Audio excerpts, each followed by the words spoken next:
Sa mga bago pa lang dito sa channel ng Don Mar TV, mag-subscribe na po kayo. Kasi kung magsasubscribe kayo, updated kayo lagi sa ating mga opinion at balita dito. And also guys, yung mga cellphones ninyo ay ma-notify rin yan kung nagla-live na ang Don Mar TV. Okay? So sabay-sabay tayong mag-subscribe sa Don Mar TV.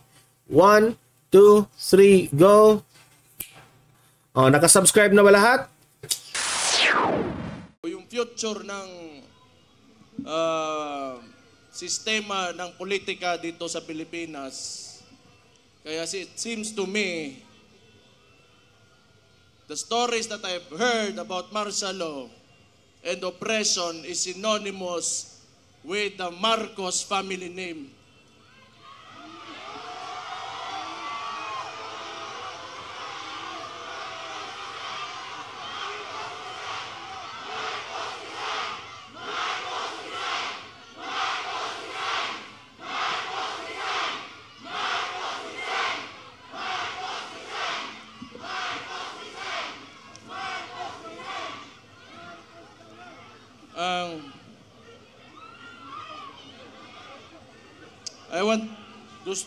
I will take this opportunity to tell Mr. Marcos how I feel about him. Mr. President Marcos, you will never be loved.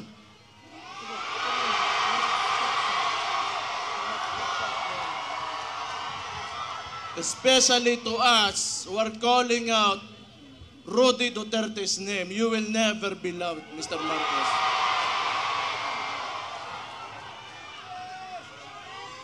We will stand up and we will fight back.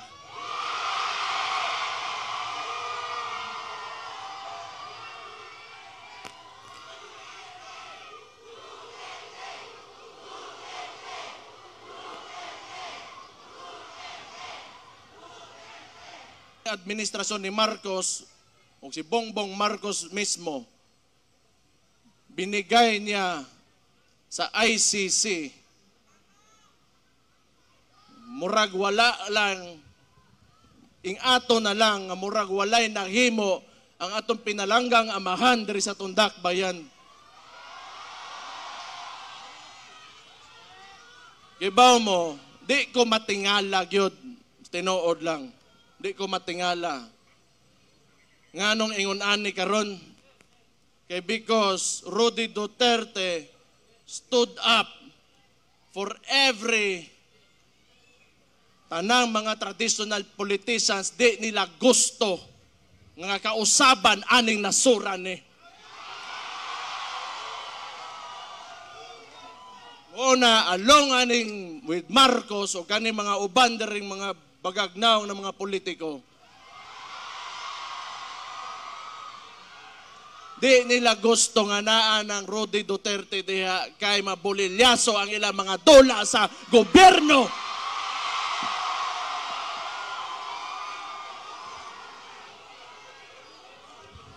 Gusto ko lang niingnon kay Bongbong Marcos.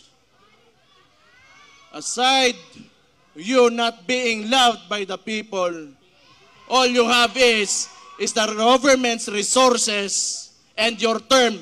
Beyond that, you are nothing.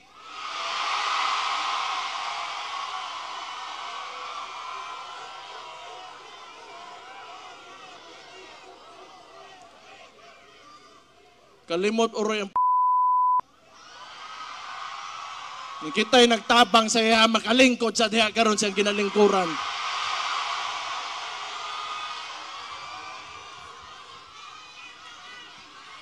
And I truly pray, Mr. Marcos, that you will be able to finish your term. I pray. Ang imong amahan, gipalubong sa akong amahan, pero akong amahan, gipapreso nimo. Pakinggan natin ng maigi, mga bossing. Pakinggan natin ng maigi yung meron dito tanggalin na natin tong magandang background music natin. Tanggalin na natin ha. Rumesbak na naman ng Malacanang. Rumesbak daw ang Malacanang.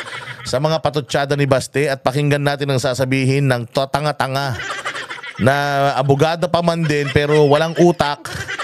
Etong si Claire.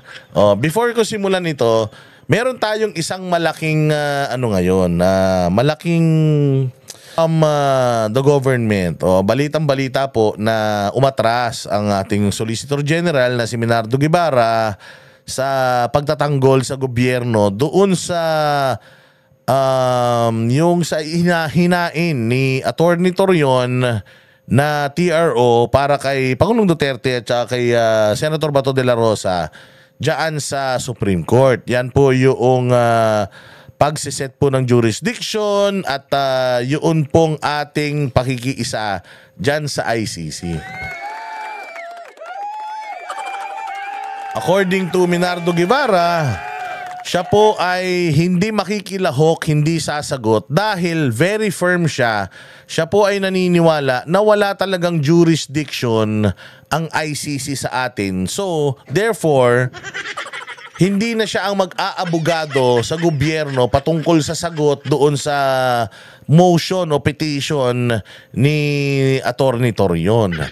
Papabayaan niya na yung gobyerno maghanap sila ng bugok na abogado na magtatanggol sa kanila. Yan, si Claire, pwede gamitin niya si Claire para malaman niyo kung may utak ba talaga yan o wala. Ngayon, yun ang isa sa pinakamagandang panalo natin. It just shows that even the Solicitor General, the lawyer of this government, naniniwala na we do not have jurisdiction. And hindi lang po ang Solgen ang nagsabi na wala tayong jurisdiction. Even the Quadcom itself, itong si Barbers na wala rin kwentang tao, sinabi rin niya na never silang makikipag-cooperate sa ICC because wala ngang jurisdiction sa atin ng ICC. Kung napanood niyo yung Banateros sa Seminay, guest po natin si Attorney Torion at pinaliwanag po ni Attorney Torion kung anong ibig sabihin niyan. At yan daw po ay napakagandang balita para sa atin kasi nga ibig sabihin even the Solicitor General believes hindi dapat pinadala si Pangulong Duterte doon dahil walang jurisdiction ang ICC over the Philippines.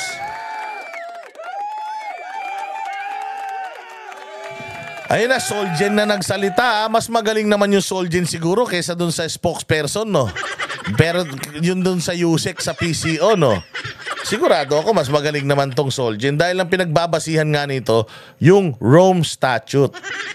Yung Rome Statute, hindi ba? Sasabihin ng mga buwaka ng bobo, hindi na daw dapat ginagamit yung Rome Statute dito. Putang ina nyo. Una sa lahat, yung ICC, ang rules na pina-follow niyan, Rome Statute, at nabuo ang ICC dahil dyan sa Rome Statute na yan. So, ang labo na hindi mo gagamitin yung Rome Statute doon sa Rome Statute. Tangina nyo talaga. Tangina nyo talaga. Mga gago talaga kayo. Mantakin mo, ang ICC ay nabuo dahil doon sa Rome Statute. Tapos, manguhuli kayo dahil sa ICC, pero ayaw nyo sundin yung Rome Statute. Iyon ang sinusundan ng ICC. Ang ina nyo talaga. Ang bobobo nyo kahit kailan. So parang ano yan Parang gusto mo na gayahin yung recipe ng palabok at saka spaghetti ng Jollibee. Pero hindi mo susundin yung recipe nila. Ang susundin mo yung recipe ng McDonald's. Tang ina niyan, kabubuhan. Napakalaking kabubuhan, hindi ba? So, ewan ko ba rito kay Claire, putang ina to, saan ba nag-aral to? Sabi ko kasi ako, hindi naman ako abogado, pero napakadali kong paliwanagan. Kasi meron silang yung napakalabo lang talaga na you will not use the Article 59 of the Rome Statute. Samantalang, it's the Rome Statute which is the ICC. Yun ang Bible ng ICC. Yun ang susundan nila. Tapos po sa pag-aresto, hindi mo susundan yung susundan nila. Yun. Napakabobo. So eto ngayon, meron sinasabi, aside from that, so congratulations sa ating lahat. Napakalaking bagay niyan na si ating pinakamamahal na Soldier. At least yung Soldier hindi traidor katulad ni Anyo. Hindi katulad ni Anyo na matapos pakinabangan ang Duterte administration, siguro nalango sa kapangyarihan ng punyeta. Dahil siguro tatahitahimik lang. Yung pala may sabi ko sa inyo, pag tahimik may satanas yan eh. Kita mo si Anyo, tatahitahimik, hindi mahilig sa media. Yung pala po siya, merong may pailalim na tira. Siya pa mismo ang nakikipag-coordinate. Meron siyang tao within PRD's group na nagbibigay sa kanya ng info para malaman kung anong oras uuwi, anong araw. Para matrabaho nila si Pangulong Duterte. Pinagkanuno niya. Ito talaga, kaibigan mo, pinagkanuno mo. Naintindihan ko na si Bongbong Marcos. Bopuls yan eh. Yung utak niyan parang utak ng asong ulul eh. Siyempre, alam naman natin, sabi nga natin, di ba, parang utak hindi normal, pabago-bago ng isip. Tangina, sinong presidente pabago-bago ng isip? Putangina, iba yung desisyon niya bukas, iba yung desisyon niya ngayon. Matulog lang siya, pagising niya, ibang tao na siya. So wala na talaga tayong tiwala dyan kay Bongbong. Tanga yan eh. Tanga yan. So pero ang nakakapagtaka rito si Anyo na parang tinrato naman na kaibigan ni Pangulo. Siguro hindi naman niya minaltrato yan. Baka kahit minura, hindi naman. Maayos naman siguro ang ni trato ni Pangulong Duterte sa kanya noon. Hindi ko lang alam kung maayos ang bayad.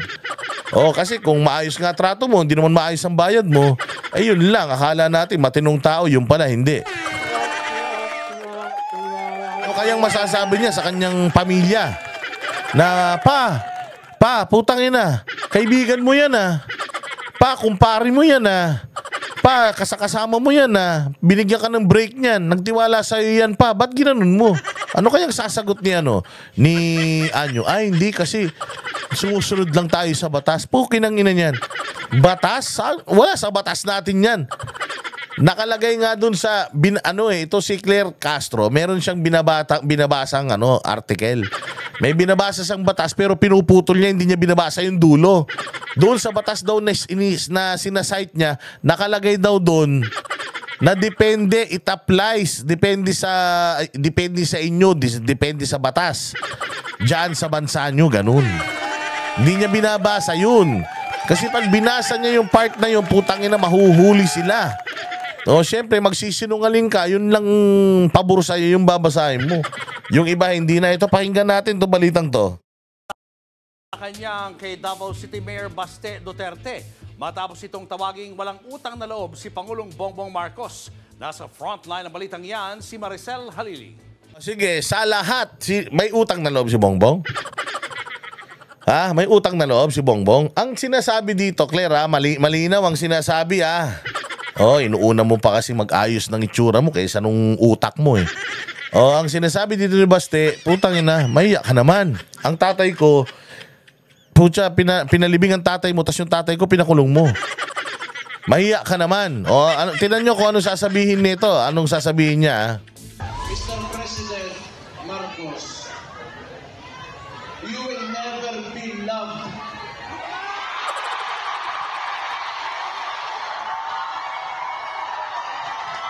Especially to us who are calling out Rudy Duterte's name. We will stand up and we will fight back.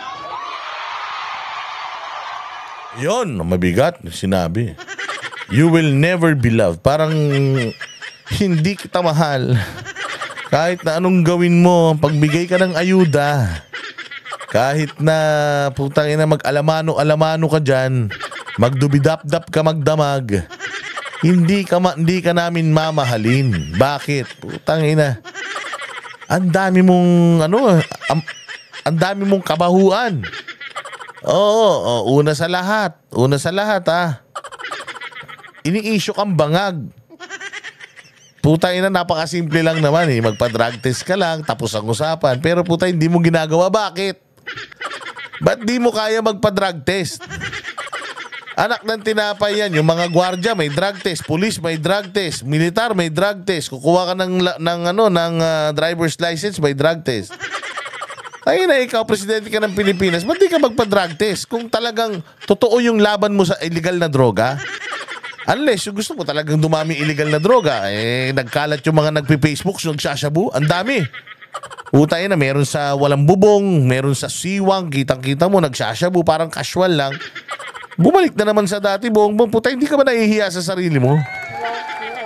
So para malaman namin, kasi tingnan mo paano kami hindi magdududa na addict yan? Oo paano tayo hindi magdududa? Si Pangulong Duterte galit sa addict, galit sa pusher, galit sa kriminal. Puta, anong ginawa niya? Pinakulong niya. Oh, ano ibig sabihin nun? Puta na, ano yun ibig sabihin nun? Ano ba, napigilan ba ni Pangulong Duterte yung supply nyo nung 6 na taon? Yung lumalaban sa addict, puta, pinakulong mo? Oh, bakit? Magtatanong ngayon, bakit? Addict ba to? Sinong kinakampihan ito? Puro addict? Oh, hindi ba simple lang naman para mabura sa isip ng tao yan, gagawin mo. Oh, pa-drug test ako ngayon, tangina to mga to Itong banateros to, mga kupal na to, isasampal ko sa pagmumukha nila yan. Kuha ka na ng buhok. Tangina niyan. Paglabas, negative. O, di ba? Ito, negative, putang ina nyo. Mga tarantado talaga kayo Fake news talaga kayo. O, di ba? Ang sarap kaya nun. Ang sarap kaya nun. Hinamon nyo si Inday Sara, di ba? Hinamon nyo yung Duterte, di ba? O, ngayon may pinapakalat naman kayo. Sinasabi nyo, nag-a-addict si Kitty. Baka mamaya magpa-drug test yan, negative. Tapos putang ina, si Bongbong hindi pa rin nagpapa-drug test. Mahiya naman kayo.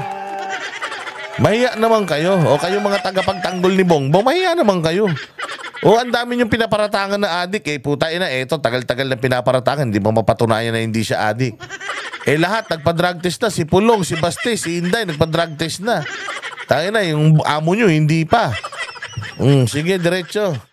Binanata ni Davao City Mayor Baste Duterte si Pangulong Bongbong Marcos matapos arestuhin ng International Criminal Court si dating Pangulong Rodrigo Duterte dahil sa kasong Crimes Against Humanity kaugnay ng drug war.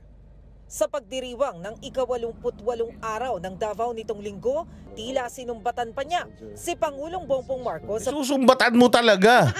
Putang ina, isipin mo matapos si Cory, Fidel Ramos, Erap, Gloria, Pinoy.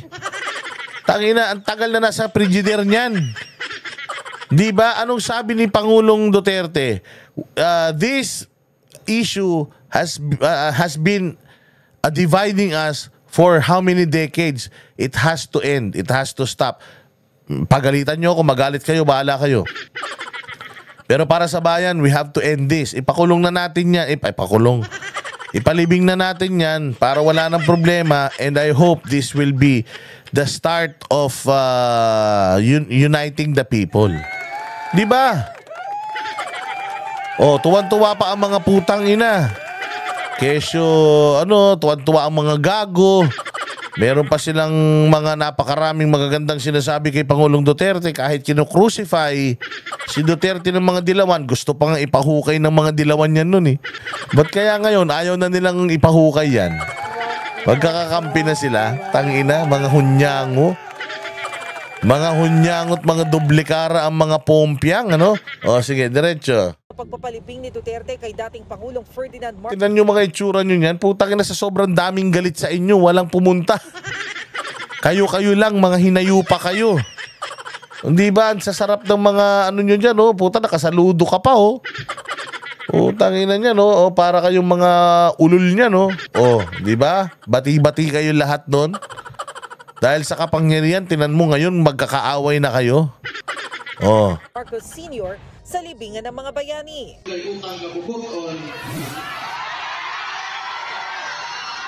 Ang imong amahan, di malubong sa akong amahan. Ang akong amahan, di papreso nimo. Diba? Miski naman sino sa atin. Halimbawa, ikaw may nagawa akong mabuti sa akin, pinautang kita. Utangin na mo, pinautang kita. Pinautang kita tapos yung pinautang ko sa iyo lumago naman. O hindi ba? Dahil sa pinautang ko sa iyo lumago ka, umokay ka, ngayon ako naman ang nagipit. Medyo syempre nagipit ako, lalapit ako sa iyo. Bagamat nabayaran mo naman yung utang mo sa akin, lapit din ako sa iyo, pre. Ano naman, pasaglit naman, medyo nangangailangan lang siguro naman nakakaluwag-luwag ka naman, ano. O sasabihin sa ino, putangin na, lumayas ka nga rito, minsan ka lang pupunta rito, mangungutang ka pa. Parang ha? Putangin na mo ka? Nagkaroon ka ng parisan dahil sa akin, tapos putangin na ka, mangungutang lang ako sa iyo ngayon, ang dami-dami mo ng pera. Bakit? Binayaran ko naman yung utang sa iyo Hindi nga yun oo nga, kaya nga lumalapit ako sa iyo ngayon kasi baka naman ako naman yung pwedeng pautangin mo kasi ako nangangailangan. Hindi na, nabayaran na kita Di ba wala kang utang na loob? Kapal ng mukha mo. Matapos mo hiramin yung tsinelas ko. Utangin na, bumili ka ng tsinelas. Yung tsinelas ko, iniwanan mo lang sa kung saan-saan. Hindi mo lang binalik sa bahay. Ang kapal ng mukha mo. Di ba minsan manunumbat ka sa ganun nga kaliliit na bagay, manunumbat ka pag kami may ulam, tangina, nakatanghod pag nakaamoy ng ginisa tsaka nilagyan ng toyo, pag nakaamoy ng nilulutong adobo, puta ina, hindi na umaalis ng bahay. Pucha yan, tapos na yung pinapanood sa TV, nandiyan pa, nakaupo pa. Nag-aantay ng kain. Tapos puta, pag sila yung may luto, may okasyon, may pagkain, puta, hindi man makaimbita. Lahat ng kapitbahay iniimbita pero ako hindi. Pero puta sa bahay, pag nakinood na nakikain pa. Di ba medyo magsusumbat ka ng konti Normal yun, nagawan mo ng mabuti tapos gagawan ka ng masama. Putang ina, okay lang yun. Tarantado rin to si Claire Sagot naman ng Malacanang. Sagot ng Malacanang. Pakinggan nyo. Hindi dahilan ng utang na loob para baliwalain ang batas. Gago. Utangin na mo, hindi naman sinasabi na baliwalain nyo yung batas. Gago ka, may batas nga May batas nga, Claire Anong sinasabi mong para baliwalain yung batas? Ang punto dito, Claire, hindi naman talaga natin dapat ibinigay ng basta-basta. Dapat naman kasi mayroong proseso. Ngayon nasasabihin nyo, bakit? Yung mga namatay ba noon may due process? Hindi yun ang pinag-uusapan. So okay lang walang due process? Galit na galit kayo na walang due process doon, tapos dito walang due process, okay lang sa inyo. Hindi double standard kayo.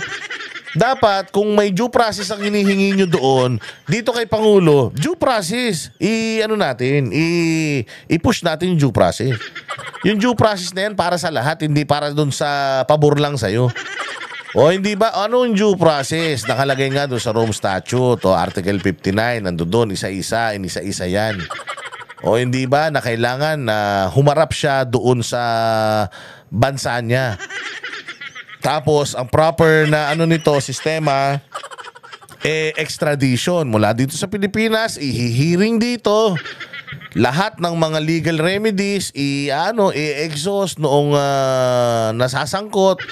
Tapos, magdidesisyon whether ipapa-extradite siya o hindi. Dito hindi Ang nagdesisyon na i-extradite siya, utangin na, kayo lang At saka si Torre. Hindi natin dinala sa isang competent court. Nagpanggap ang DOJ na competent court, piskalya sila.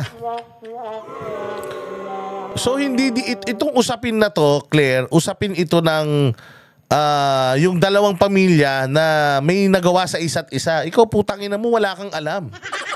Wala kang pakialam dyan. So yung sinabi sana ni Basti na yun, sana si Bongbong Marcos ang sumagot, hindi ikaw. Bakit? Shota ka ba niya?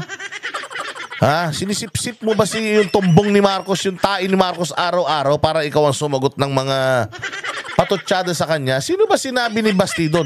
Marcos ka ba po? Di ka naman Marcos. Bigay ka ng sarili mong opinion. Hindi ka naman syota ni Bongbong. Okay lang siguro kung yung asawa niya yung nagsalita. Hindi ka maasawa. Oo, yan bang sinasabi mo na yan? Yan din yung sagot ni Pangulong Marcos. Kasi pag ini-interview siya, hindi naman yan sinasabi. So ang sinasabi nitong gagang to, na yung utang ng loob, hindi na ibig sabihin nun, lumabag na sa batas. Putang ina nyo, kayo nga ang lumabag sa batas Kaya nga nagagalit si Baste.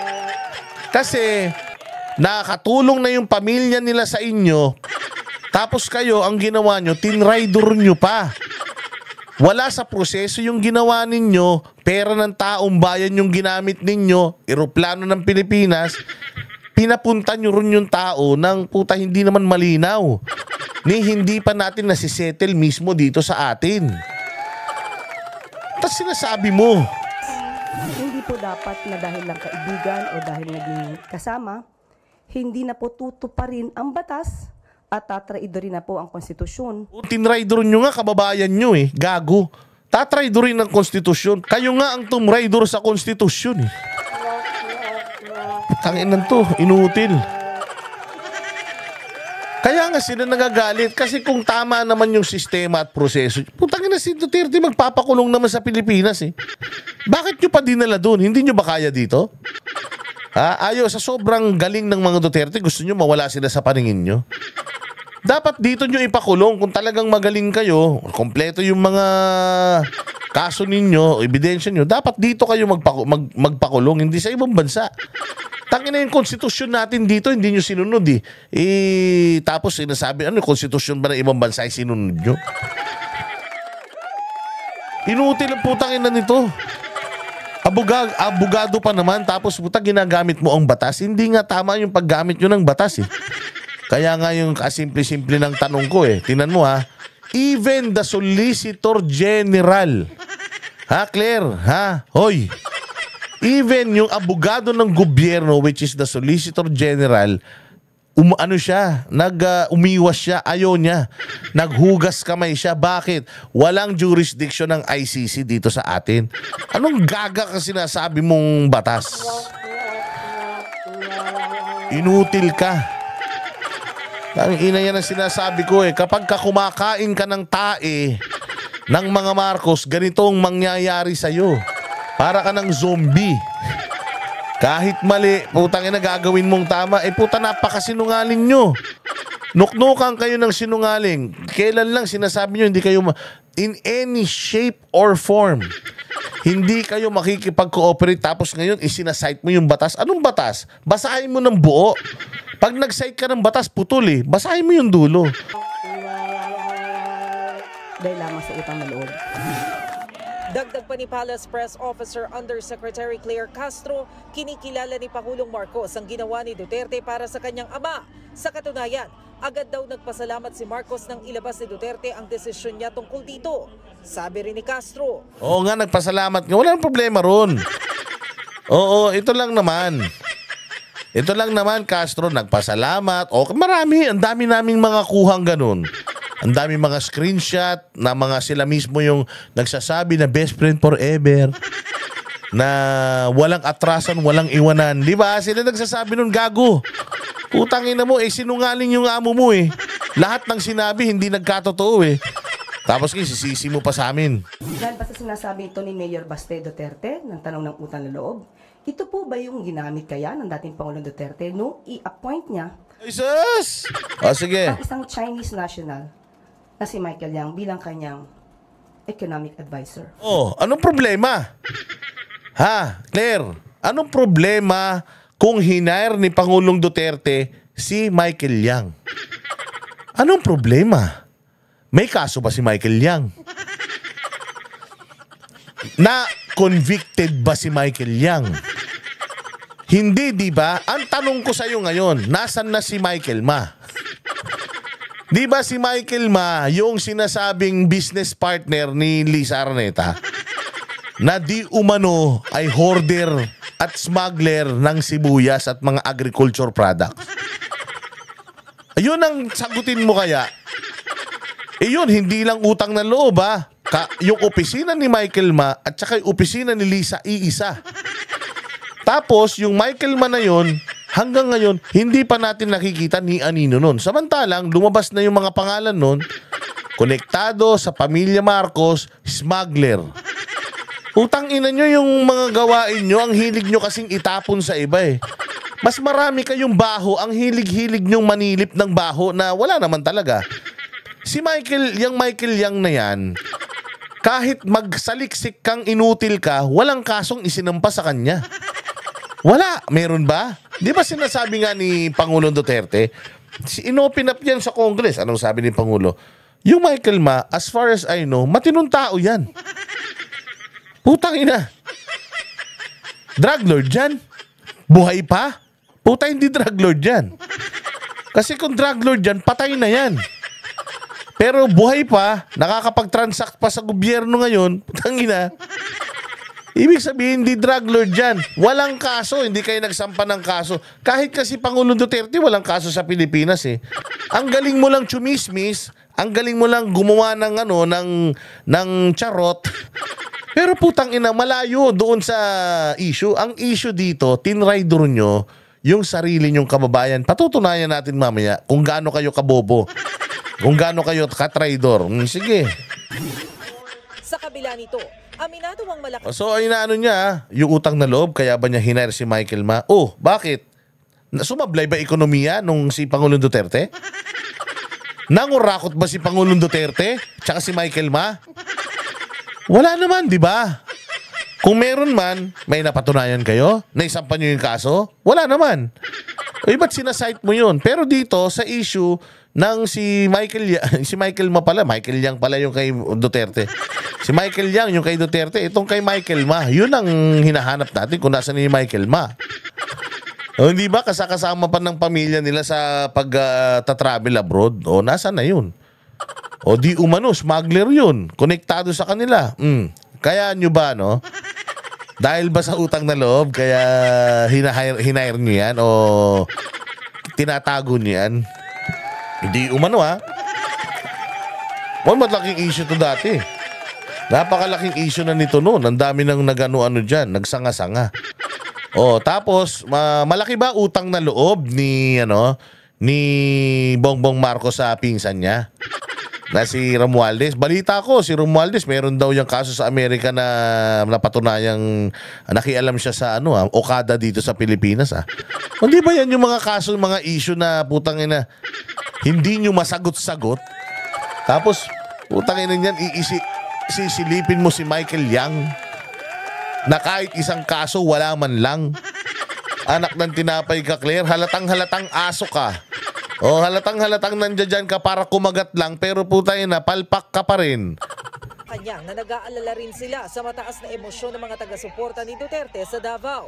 Lalo't may kumakalat daw na fake news na ire-raid ang bahay roon ni Duterte na hindi naman nangyari. Tinitiyak naman ng Malacanang na hindi balat sibuya si Pangulong Marcos, kaya hindi nila pipigilang maglabas ng saloobin ng mga taga-suporta ni Duterte. Pero iba na raw ang usapan kung magkakagulo dahil dito.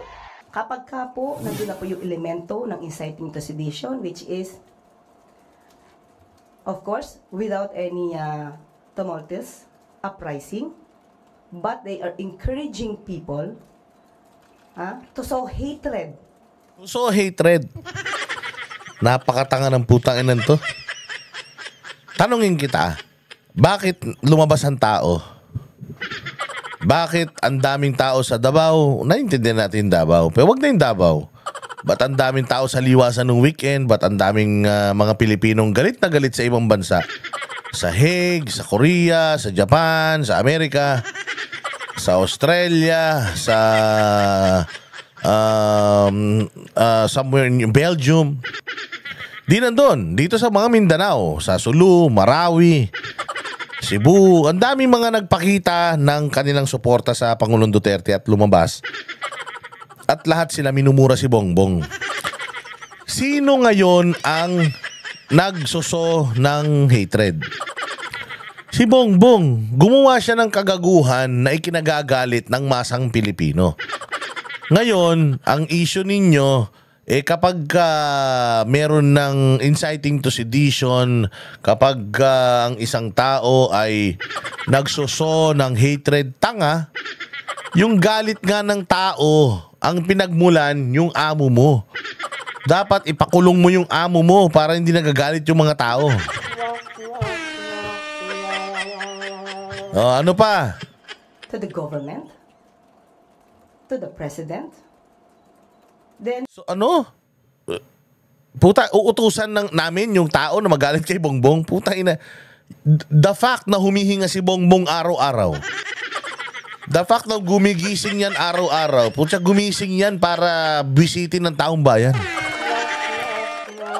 Sa sasabi mo.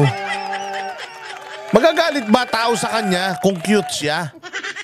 Kaya nagagalit ang tao sa kanya, unang-una sa lahat, ang hirap na ng buhay ng Pilipino. Wala pang ginawa yan, 3 taon nang nakaupo yung tukmol na yan, wala pang nagagawa sa bayang Pilipinas yan. Putang ina, itinaas na naman yung sahod ng mga sundalo kasi nga nagdedelikado siya, nagre-resignan kaliwat kanan yung mga tao. Yung mga militar niya. At alam niyang may gagawin siyang katarantaduhan sa bayang Pilipinas, kaya binabribe niya. Yun yung mga sundalo natin ng allowance. Magkano yun? 150 to 350? O hindi ba? O, so ba't magagalit ang tao? Utangin na niyan. Pinatapon niya yung ano niya, yung ang dating presidente ng Pilipinas na ang ganda ng ginawa sa bayan.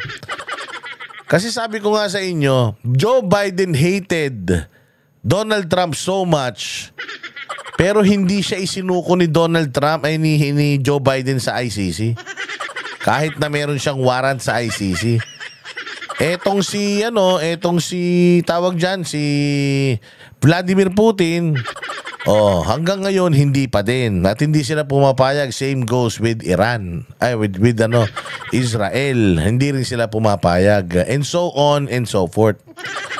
Pero dito, pucha yan, minadali ninyo.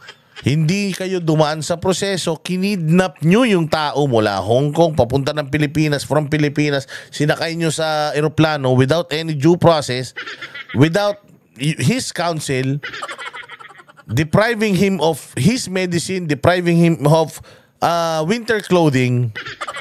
Basta nilang pinatapon niyo siya doon, parang aso, parang wala siyang nagawa sa taong bayan. Doon kaya nagagalit ang tao kay Bongbong. Hindi nagagalit yung tao kay Bongbong dahil sinisiraan siya. Sira na yan eh. Hindi mo na pwedeng sirain yung sira na. Yung sira pwede mong ayusin, pero itong siran to, wala na to. It's beyond repair. We have to step up. Kapag daw nangyari yan, hindi raw sila magdadalawang isip na sampahan ng reklamo ang mga taong sangkot dito. Nagbabalita mula sa frontline. Oh, hindi ba? Oh, I mean, tinatakot nila yung mga tao na hindi daw sila balat sibuyas, pero hindi daw sila magdadalawang isip na sampahan ng kaso yung mga taong magagalit kay Bongbong. Putang ina, pwede bang sabihan mo si Bongbong na, sir, baka naman pwede. Baka naman pwede, sir. Kalmahan mo lang sa pagiging loko-loko. Para naman hindi nagagalit yung tao, di ba? Makita nyo yung dami ng tao na yan. Mantakin mo, wala naman organizer niyan. Yung mga iba-ibang lugar, iba-ibang probinsya na nagkaroon ng kanya-kanyang pagtitipon, wala naman nag-organize nun. Sila lang yun. Alam mo kung ano yung nagbuyo sa kanila para lumabas at manalangin para kay Pangulong Duterte. Una, pagmamahal kay Duterte. Pangalawa, inis kay Bongbong. Huwag nyong isisihin yung tao kung inis sa inyo, bisitahin nyo yung ginagawa nyo. Putang ina, puro katarantaduhan yung ginagawa natin. Tapos ngayon, sasabihin mo pa, pauwiin si Harry Roque. Ano magagawa naman kung umuwi si Harry Roque? Pakukulong nyo na naman. Tangina nyo, puro kayo pakulong. Dapat kayo nakukulong eh. Paano ba naman? Sabi ko nga sa inyo, paano ba naman? Itong tingnan nyo kung sino nag-hire dito. Kay Claire. Na ang alyansa, buo po lahat ng kandidato ng bawat pwesto. Lahat nang mamimili kayo sa halalan na ito, lahat po sila meron po tayong kandidato. Putang ina. Lahat sila meron tayong kandidato. Lahat sila. Puro lahat sila. Hindi ka ba naman maiinis dyan? Ayan, ang nag-hire dyan. Siyempre, kapag kaparehas siya ng utak, malabo. Siyempre, i-hire niya. Siyempre, birds with the same feather flock together. Diba? Kaya ganyan din kalabo utak ni Claire. Paano? Yung amo niya, ganyan kalabo. Lahat sila may kandidato daw. Putang ina niyan, sabi ko, ano ba namang klaseng presidente to? Di ka ba mahihiya ganito presidente mo? 3 taon pala nanunungkulan, putang ina, natunaw na yung utak. Tayo na, Bongbong. Wala ka pang nasusolve na issue ng Pilipinas, pucha. Wala ka pa nasusolve na issue ng Pilipinas, pagod na yung utak mo. Pahinga mo na yan, sir. Oo, kaya sabi ko, yan ipagtatanggol mo. Natural, puta na, mahihirapan ka talaga ipagtanggol yan.